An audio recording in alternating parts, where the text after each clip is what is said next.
Geeks and nerds, welcome to Real Geeks. Hey guys. Here we are with the big one. The really big one. That's right. 10 years of prequels and we finally hit the main story.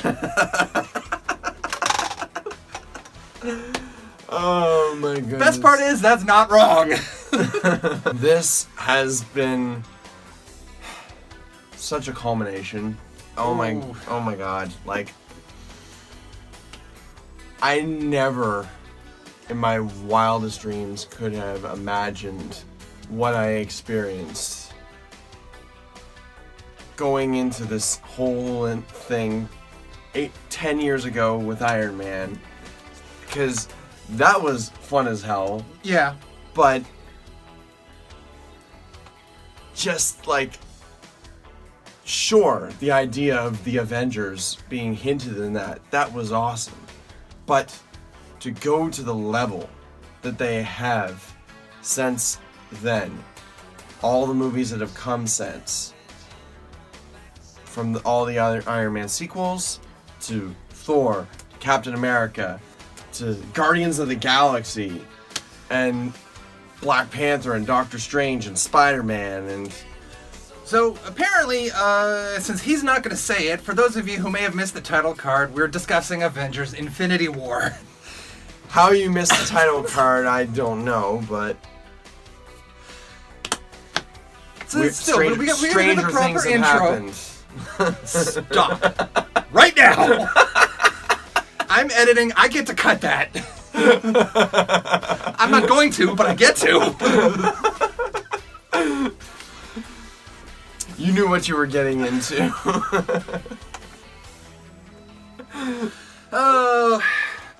So, for those of you who don't know, this is basically the Marvel Universe's Harry Potter and the Deathly Hallows. This is not the time to come into the franchise. That being said, if you have not seen any other Marvel movie and you go into this movie completely blind, I think there's enough there that you can get the weight of what this movie represents. Oh yeah, but then go back and fucking watch the other 18 goddamn movies. Yeah, the movie will stand on its own, but you might be better off doing a little homework first. So, basically, here's how this whole thing works. The less stupid-looking Steppenwolf comes to Earth. Yeah, I'm not letting that go. So, Thanos and his crew eventually come to Earth looking for the Infinity Stones because, I mean, let's be honest, Thanos is so far the only Avengers character who hasn't had his own movie yet, aside from Hawkeye, which... Good luck on that happening anytime soon. Black Widow's gonna get a movie before Hawkeye does. Finally. But, yeah, basically, if you haven't seen it yet, obviously further in the review, we're gonna spoil the hell out of this thing. But before that, here's what you need to know. Don't go to the first viewing by yourself. And I'm not saying that because this is a super dark film. I mean, okay, yes, for Marvel, it's really dark, but this is not the DC universe we're talking about here. No. I say this more because there's going to be one hell of a lot to unpack with this movie. Go with friends. Make plans for after the movie. Y'all going to want to discuss some shit. Because things go down. Even if you just go with one other person. Yeah. A friend, significant other, doesn't matter. Just don't go by yourself for your first time into this. Or just even a friend who's already seen it on standby, like that you can text or call afterward. You are going to need to have conversation. Yes. Make sure that there is a plan in place so that you can have it. And you are also going to need consoling. Okay, yeah. Honestly, you kind of will. But have that first viewing. have that conversation. Let the movie sit with you for a few days. And then go see it again. So, I mean, God knows I'm going to. God knows any nerd in their right mind is going to. I mean, will this do Black Panther numbers in terms of repeat viewing? Not necessarily. It's really hard to say.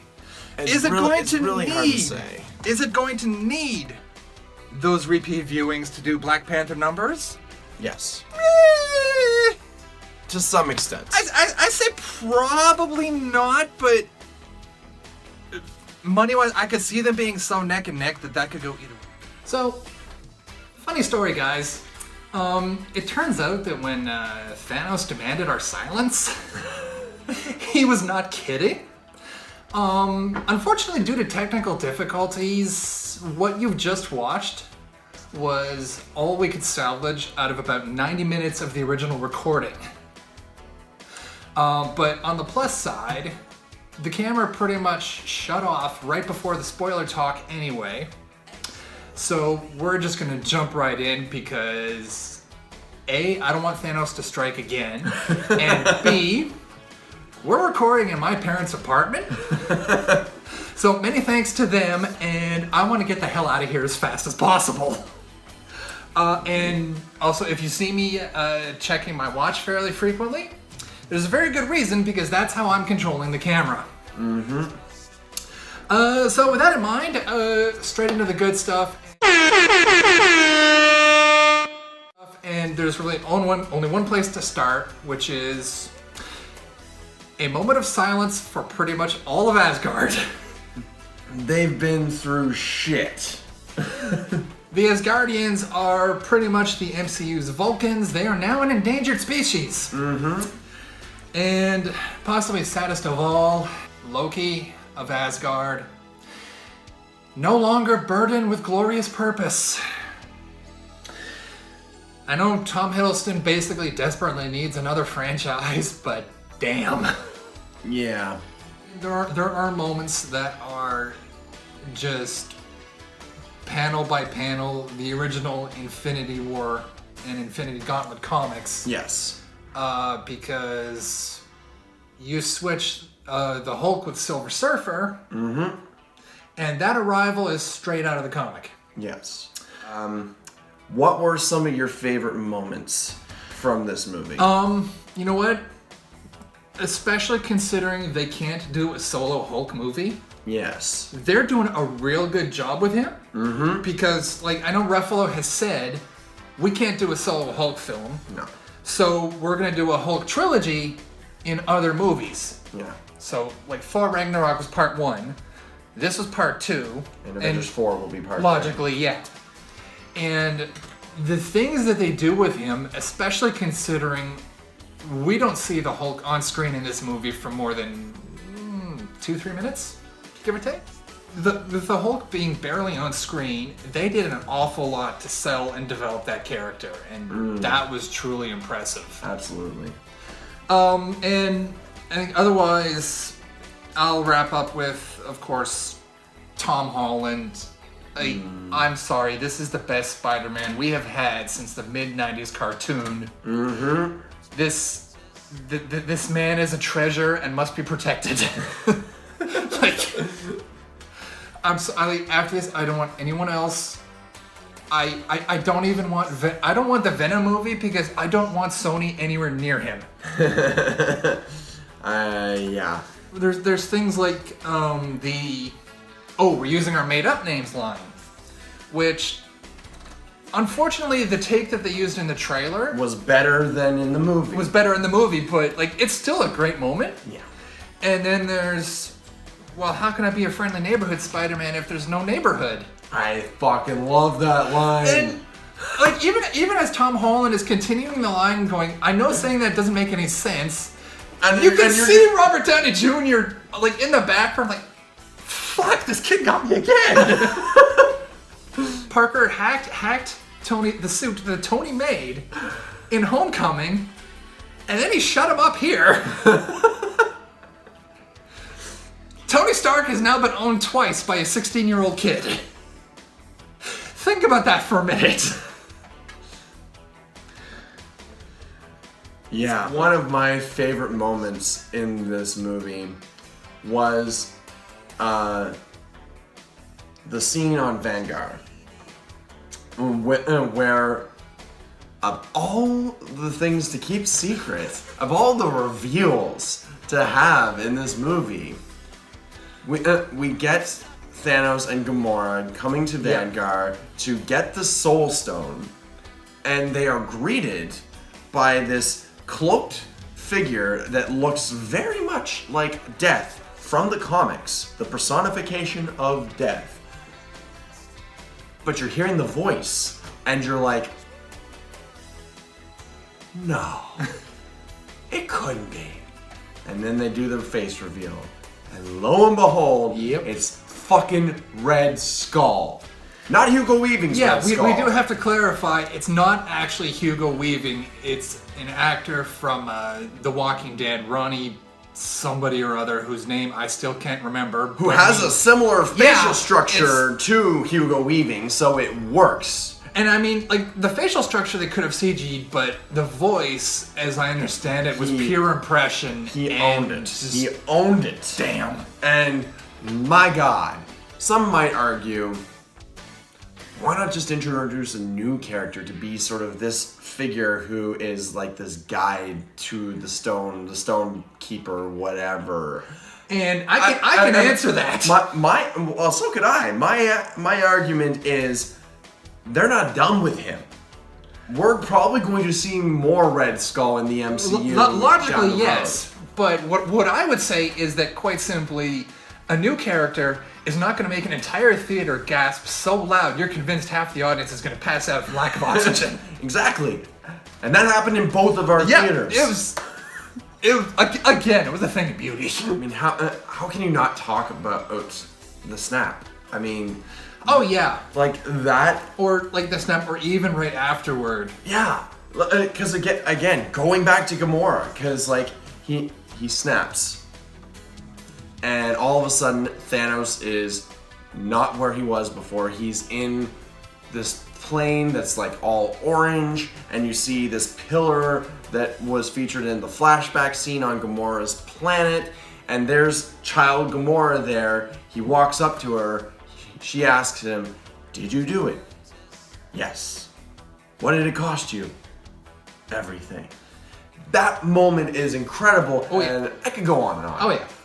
But I think if we're gonna hit just one more thing, we've got to talk Thanos, because he scares the fuck out of you without raising his voice.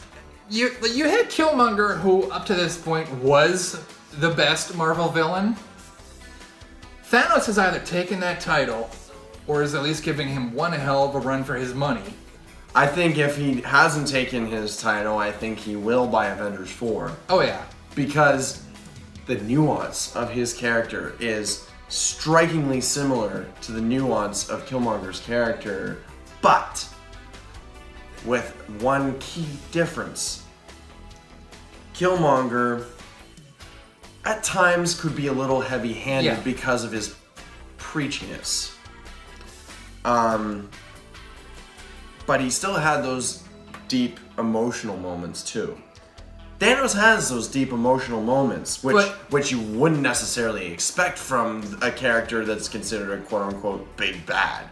But he's just a straight up, this is what I want to do. Yep. This is why I want to do it. Yep. You're not going to stop me. Yep.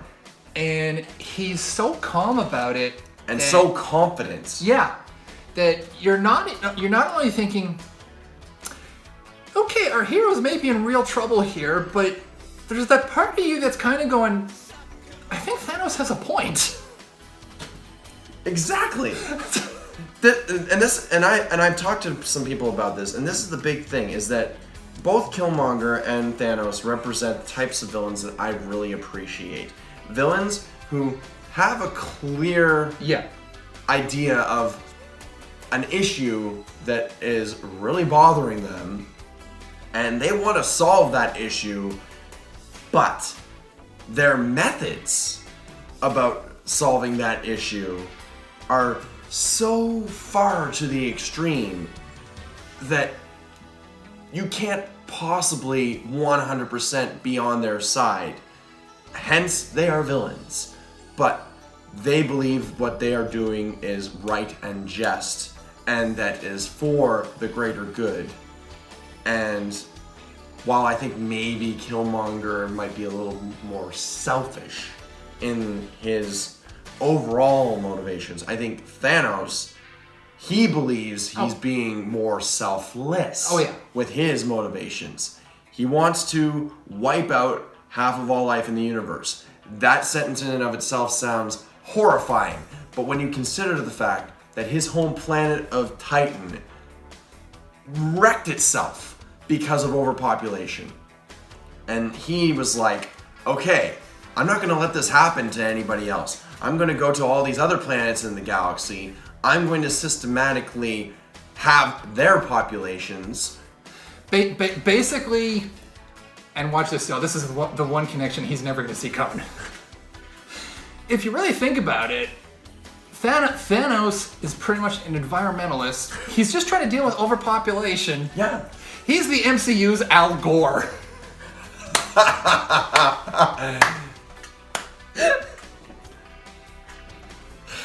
That just hit me, and it's like, and he has it's so perfect. And he has the same kind of demeanor that Al Gore has too. When you really think about it, that's the best thing.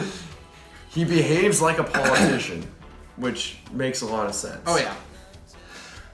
And again, also getting back to the snap, just the look of fear and defeat, just in the two Chris's. Like you see, like you hear Thor's, "What did you do? What did you do?" When he's panicking because he realizes something is seriously wrong, and he's already said, "What more do I have left to lose?" And realize that he's about to find out. And then you see Chris Evans, Captain America, the supremely confident, always optimistic, going into any conflict, Captain America. And you just hear, he just stands there, it's just, oh God. And they sell it so well, doing so little, that it's just beautiful. And the look on Tony's face after, and this is the other heart-wrenching thing too, is that so many of those, after the snap, and all of a sudden all these people start fading to dust, the look on people's faces, and I'm not just talking in the audience, I'm talking on screen, because a good majority of them fade to dust in front of people close to them. Bucky fades to dust in front of Cap. Groot fades to dust in front of Rocket. Spider-Man, Peter Parker, fades to dust in front of Tony. And they drew that one out. Like, I didn't start crying, but I was in the theater like, but no. I think for me personally, Doctor Strange hit me the most because he's my favorite fucking character. Oh my god. I was like, really? But that being said, Spider-Man's got to be a close second because that scene is just way too heart-wrenching to not be. I think in Doctor Strange's case, you kind of respect the character more for it because he's basically going, I'm going to let myself die so that we can win. And which is saying something, because you go back to his movie and he wins by losing. Yeah. Again and again and again. So this idea of winning by losing was foreshadowed 2 years ago, guys. Oh yeah, and I think, at this point we should wrap it up. Yeah, we're gonna do what we did then. On the count of 3, we're each gonna say our rating for this movie. 1, 2, 3.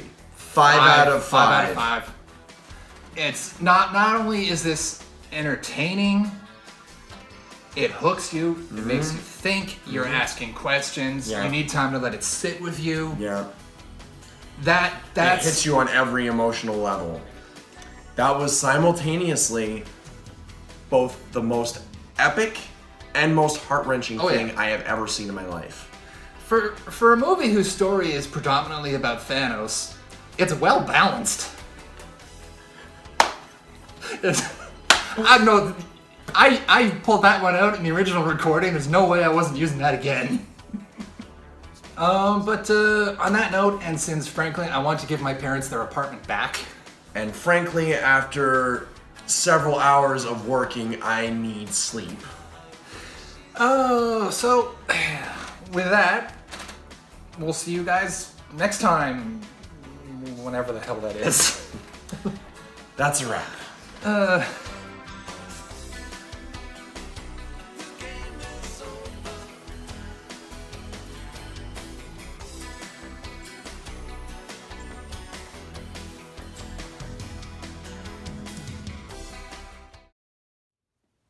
Hey there! Did you enjoy the review? Why not give us a like? Hit the subscribe button. You can send us an email at realgeekshfx@gmail.com.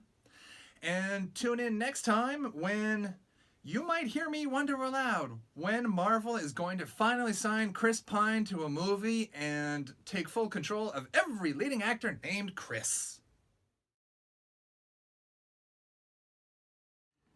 DC, I'm sorry. Just stop. Just stop. DC, I'm sorry, but when the third movie of a big team up in a franchise can do more in its opening weekend than your first does in its entire goddamn run, you need to get your heads out of your asses and figure your shit out. They're both the same story. Which is just the funniest thing. Like, I'm sorry, but as much as at the end of the day, I just want a good comic book movie, I don't care where it's from. Warner Brothers, just give up. Tap out. It's time.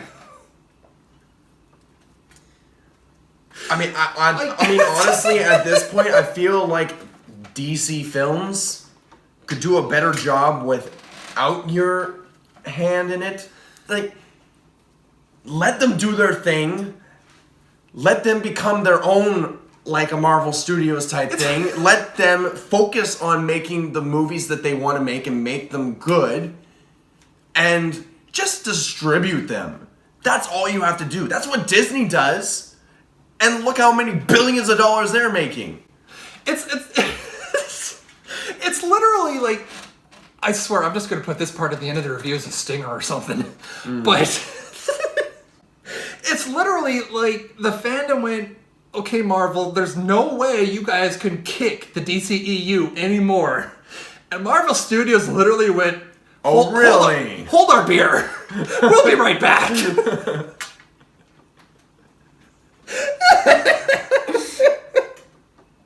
And it's not even like they're copying DC or DC's copying them. I mean, yeah, it's happening in the comics, but Infinity War has been in the pipes longer than Justice League started its shooting.